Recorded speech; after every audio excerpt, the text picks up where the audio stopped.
দেখতে এসে হুট করে আমার মোহর হচ্ছে। তারপর একটা কথা শুনে হঠাৎ করে আমার মন ভীষণ খারাপ হয়ে গেল। ওদের ওইদিকে নিয়ম নাকি মোহর হলে বউকে নিয়ে যেতে হয় 2-3 দিন থেকে আবার আইনে দিতে হয়। আমাদের এদিকে তো এই নিয়মটা নেই। এটা শুনে আমাদের বাড়ির সবারই মন ভীষণ খারাপ হয়ে গেল। তারপর সেটা আলোচনা করে মিটমাট করে নিয়ে নেওয়া হলো যে মোহর করে নিয়ে যাবে না, রেখে যাবে। ততক্ষণে এইদিকে সবাই রান্না করে রান্নার প্রস্তুতি নিচ্ছিল, তাড়াহুড়া করে সবাই সবকিছু করছিল। আমায় বলে ক্যামেরাটা নিয়ে এদিকে আয়।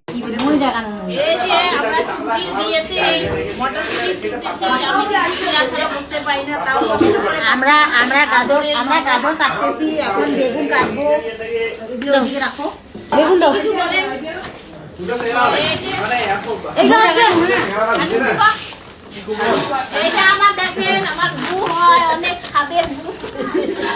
তো এটা ছিল আমার মোহরের দিনে করা এক ভিডিও, ড্রাইভের মধ্যে ছিল। তো ভাবলাম তোমাদের সঙ্গে ভিডিওটা শেয়ার করি।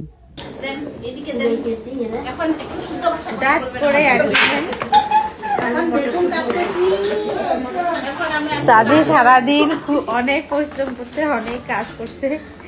আমি কান্না করতেছি, হাসতেছি। অ্যাকচুয়ালি মোহরটা হুট করে না হলে আমি বুঝতেই পারতাম না যে বংশ বড় হওয়াটা কত বড় উপকার। হুট করে অনুষ্ঠান সবাই হাতাহাতি করে সুন্দরভাবে অ্যারেঞ্জমেন্ট করলো। খুব তাড়াতাড়ি দিকে ভাইয়াও রান্না করতেই ব্যস্ত।